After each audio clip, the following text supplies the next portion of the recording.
What happens when a leader speaks truth to power about the legacy of colonialism? In this fiery and unapologetic speech, PLO Lumumba fearlessly calls out France as the worst of the colonial powers. His words strike at the heart of historical injustices, challenging the systems that continue to hold African nations back. If you're ready to confront uncomfortable truths and rethink Africa's path forward, this is a speech South you cannot America, afford to miss. sometimes called Latin America, and of course the neighboring area, which is Central America and the Caribbean, has a very interesting history. I remember when we were being taught history, that was called the New World. New because it is the Spaniards specifically who went to that area. And it must never be forgotten that Christopher Columbus, who is said to have discovered the New World, was actually on his way to India. He got lost. And when he met the indigenous Americans, he called them the Red Indians because he thought he was in India. But that in itself makes that part of the world very unique because they were empires which had been built. The Aztecs were there, the Arahuacans. If you look at what is now Mexico, they were the mestizos, they were the Aztecs, complete with civilization. The Arahuacans were to be found in what is today Honduras, in Colombia, in Costa Rica, in Panama, in Nicaragua. So there were people in that part of the world, complete with civilizations. And the Arahuacans, of course, we know, were completely decimated by the Spaniards. The Spaniards went there, and the Spaniards were in Mexico, what is today Mexico, in Nicaragua, they were in Honduras, in Colombia, and of course the Portuguese then found their way in what is today Brazil. The British somehow found their way in modern-day Belize, and the French also found themselves in areas such as the Suriname, and even the Dutch found themselves in what is called the Dutch Antilles.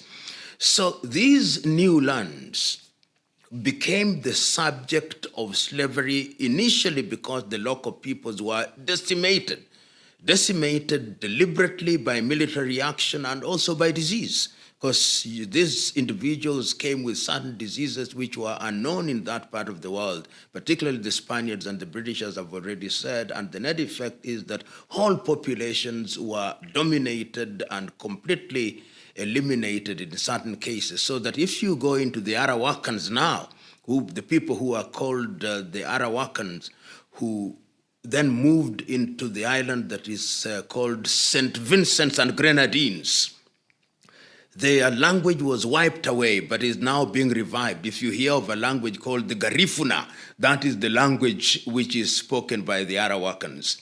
But most of the slaves that then found themselves in that part of the world were slaves that were taken to that part of the world. When they had decimated the local population, that is why the Portuguese now started taking people to Brazil.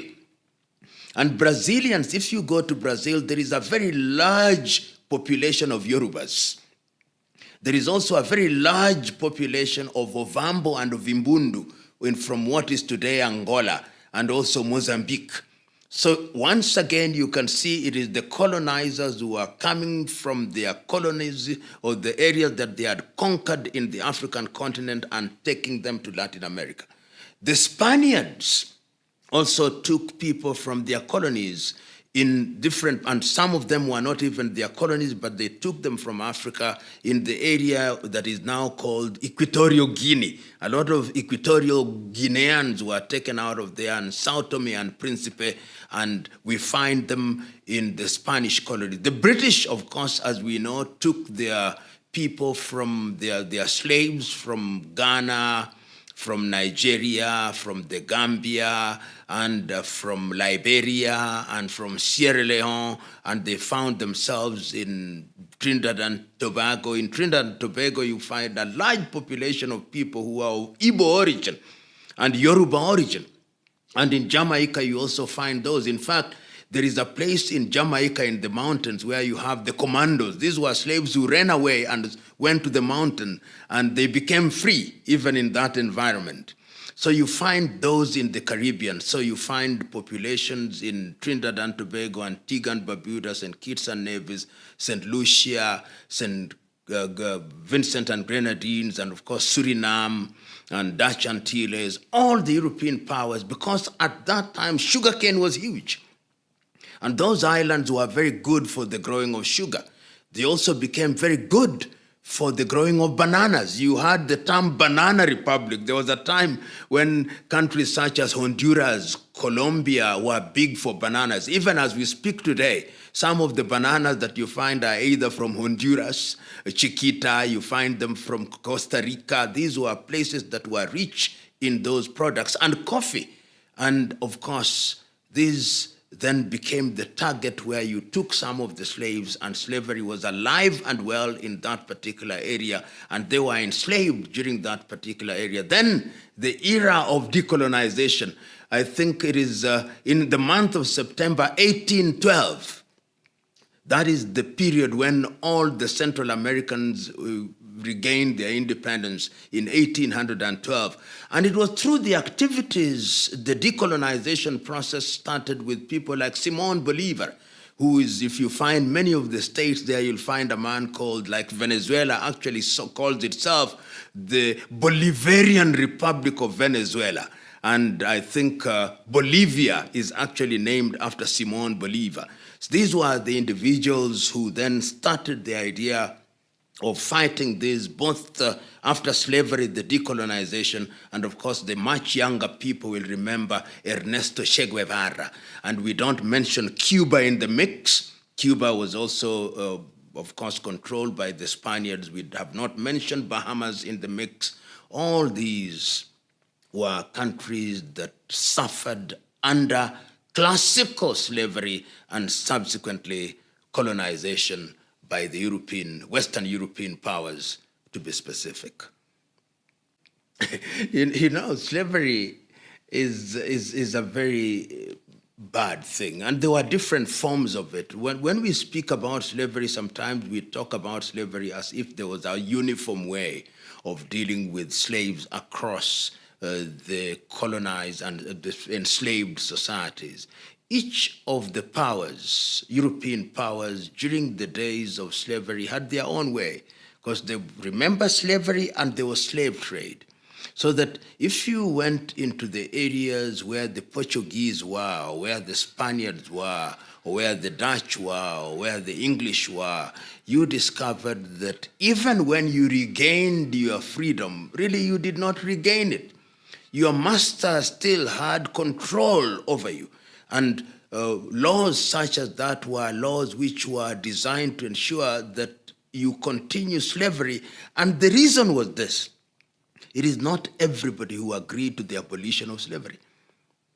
So that even when slave trade had been abolished, slavery still continued. The only thing that stopped is that you could no longer legitimately sell human beings as commodities. But slavery remained, and as we speak, remains now. So in many of those parts of the world, you still had enslavers who could come for you. You are free, but they can come for you and take you, and you work in their farms, and they deal with you as they deem fit. Sometimes the only thing they gave you was food. And the Portuguese were terrible at this. The Spaniards were terrible at this. The English pretended, of course, after the abolition, that they were no longer doing this. But some of their remnants continue to behave in this way, particularly in the islands.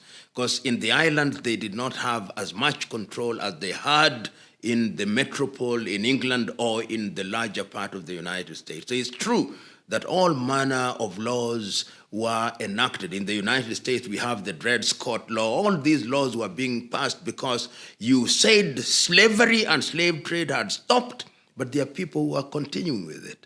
And if they are continuing with it and they are like it, how do you know? And you are dealing with slaves who have nothing. They do not know where to go. They can't go to their homes in Africa where they came from. They don't have guns. They don't have houses. They don't have means.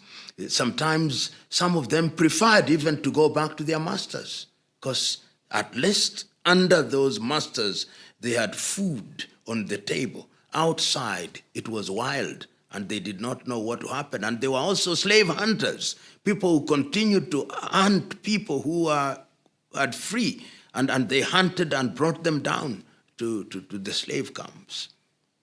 Haiti is a very sad state, the first black African country to regain independence, and we know the great Haitian independence fighter, Toussaint de Louverture. That was the man who defeated Napoleon, and he was never forgiven for that. When he defeated Napoleon, the French never forgave him, and of course they were granted independence in 1890s, and it was black dominated. And remember, we don't say much about this. If you look at the map of Haiti, you have the Dominican Republic, Santo Domingo, which was then the white population was moved to Santo Domingo, and Port-au-Prince, which is the capital of Haiti, became the part of the capital of Haiti, which was completely dominated by black. Many of them from Benin, what is now Benin, which used to be called Dahomey. And you will discover that they actually retained most of their culture. But the French have ensured, and the French swore that Haiti will never know peace. That they humiliated us by defeating Napoleon, they will never know peace. So at independence, Toussaint Louverture signed that they would be paying money to the French as compensation. I think it was, if it is not him, but I think the Ceylon, one of them signed, and Haiti continued to pay reparation. You remember, I mean, somebody has enslaved you. Somebody has colonized you, and when they are leaving, they say you owe them. And it is as if there was a conspiracy amongst the white powers in that part of the world, because when the French left, there was a period in 1905, I think, for a few years, when the Americans actually occupied Haiti and dominated Haiti. If they had wanted Haiti to prosper, they would have ensured that it did. But they did not.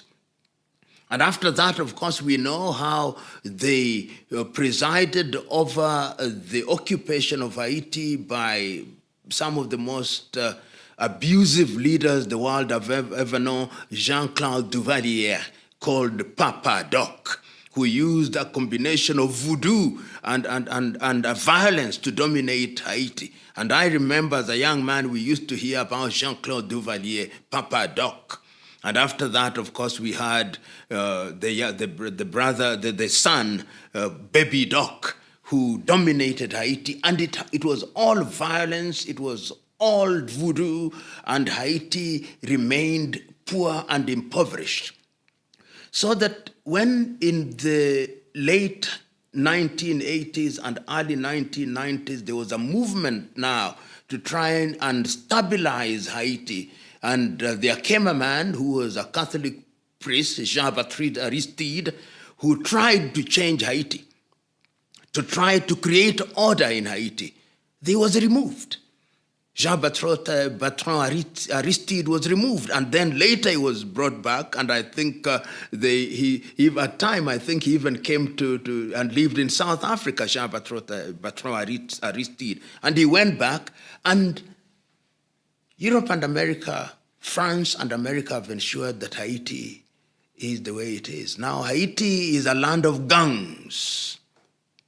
Everybody occupying their own little corner. It is, if you talk of a failed nation, if you talk of an ungovernable nation, Haiti is. And that is on the doorsteps of a country that claimed that it's the strongest country on earth. One would have assumed that if there was ever a case of a country that needed the intervention of the world through the UN, to simply go there and say that this is a US mandated administration and we administer Haiti for the next 25 years, when it is stabilized, then we will give it back to the people. I give you this, the history and what is contemporary, that it may be understood that slavery and colonization and its impact are things that are with us. They are not things that we read in history books. You open any major television, you'll see what is happening in Haiti now. Gangs in Port-au-Prince with AK-47s and other military-grade equipment and machetes in the streets. When you sleep in Port-au-Prince, one eye must be open, courtesy of the legacy of slavery and, of course, colonization, and, of course, neo-colonization, and, of course, the vow that was made by the French, Haiti will never know peace. The French are a unique people. Unique in the sense that they claim that France is the mother of modern-day revolution, with the French Revolution in 18th century, liberté, fraternité.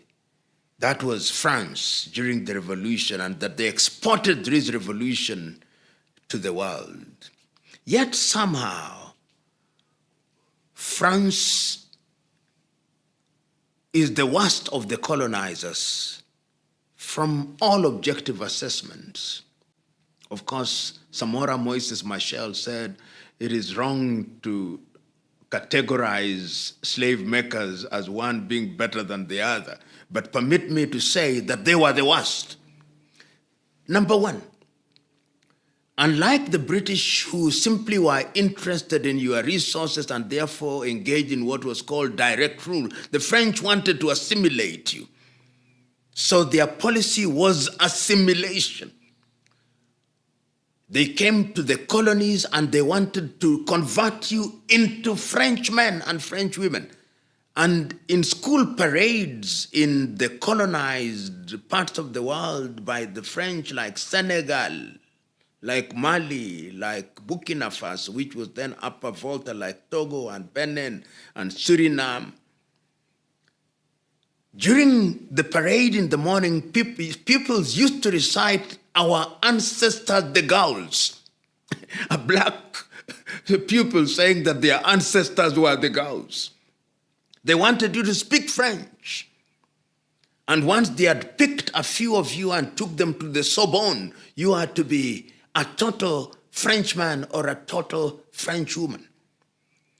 They came to different parts of the world and they created what they call the Petit Paris. Abidjan is Petit Paris, the small Paris. And their colonies were actually called overseas territories, les territoires d'outre-mer. They called them overseas territories being administered from the metropole. The French never intended to leave. They never intended to leave Suriname. They never intended to leave Vietnam. They never intended to leave Senegal or Mali or Guinea-Conakry, and they were vicious. They punished you.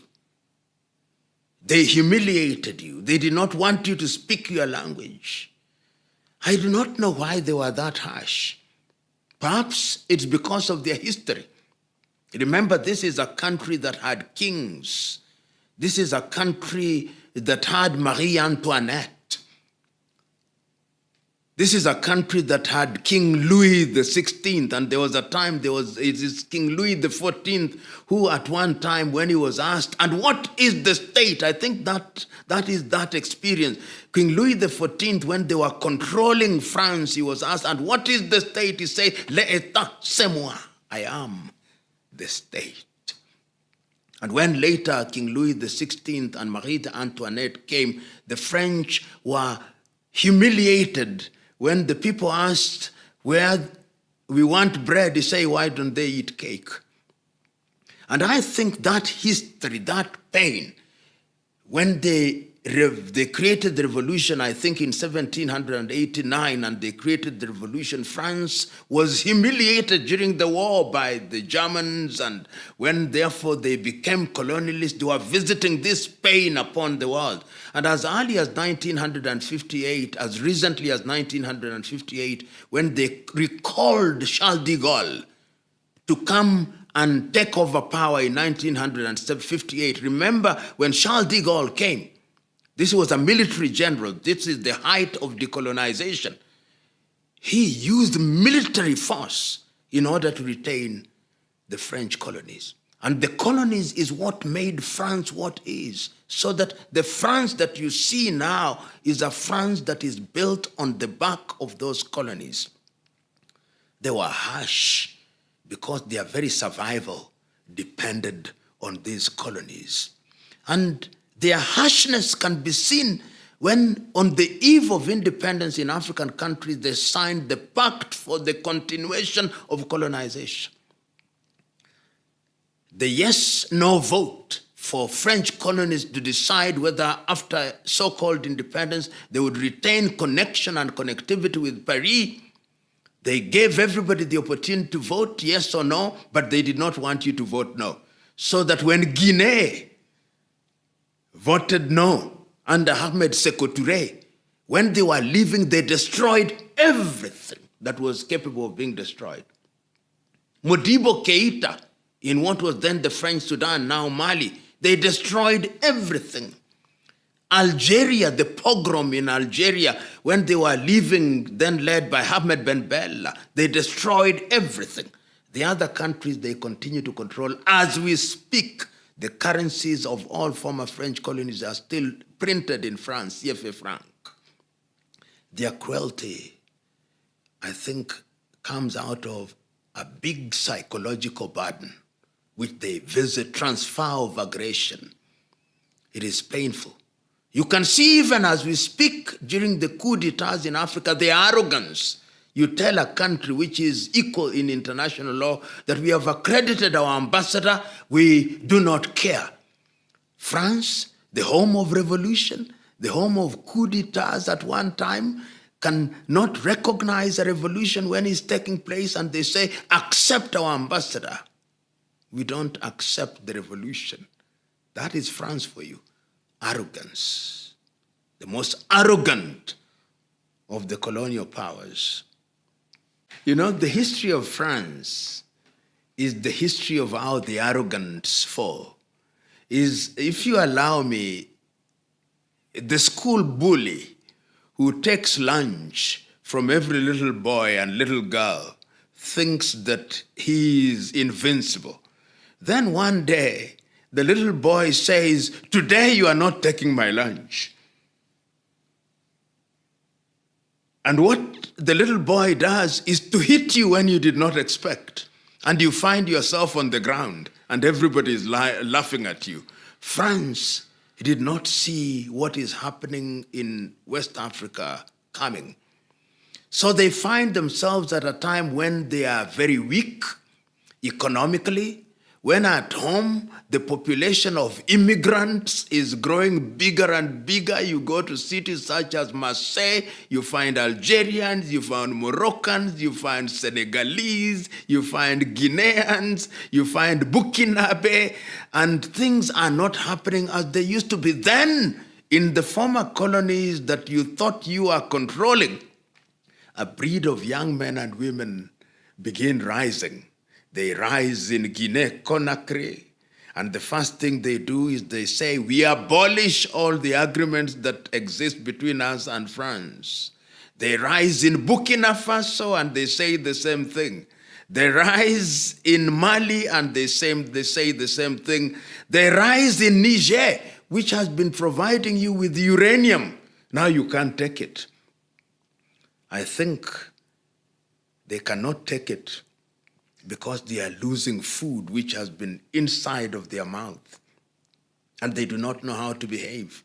As somebody once said, without Africa, there is no France.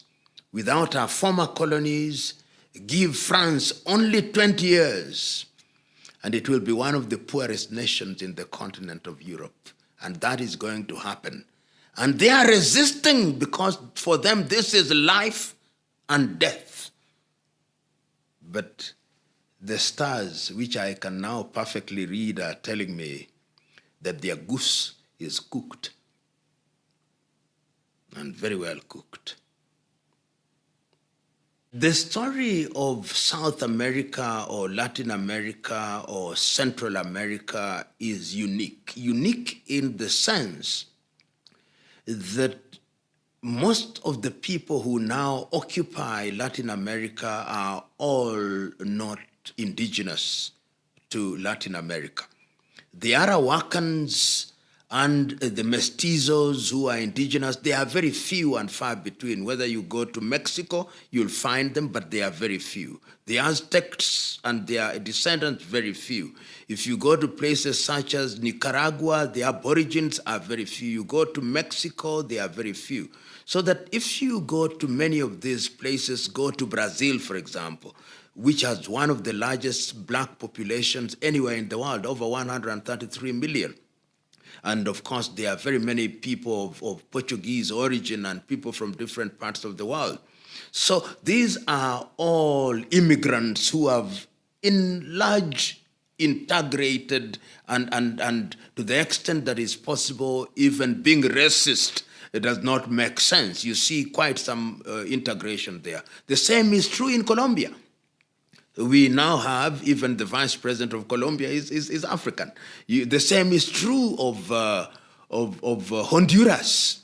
The same is true largely of Chile. And we have, of course, we have seen recent problems in Peru because of you remember Peru, even at one time their president was somebody of Japanese origin, Alberto Fujimori, who was from Japan.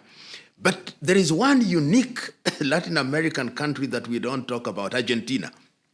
Argentina deliberately decided to whiten the population. So most of the coloreds and blacks in Argentina were eliminated. But the point is that Latin America underwent several problems. You remember there was a time when coup d'etats were the thing in Latin America, whether it was in Brazil, it was a military government, whether it was in Uruguay, coup d'etat, in Argentina, coup d'etat, Honduras, coup d'etat, Chile, coup d'etat, Peru, coup d'etat, in Central America, Nicaragua, coup d'etat, Panama, coup d'etat, Costa Rica, civil war until 1948, Mexico. And I think there was a period when, after the coup d'etats and after the activities of revolutionaries such as Simon Bolivar and Ernesto Che Guevara, even in places such as Venezuela, there was a period of settlement.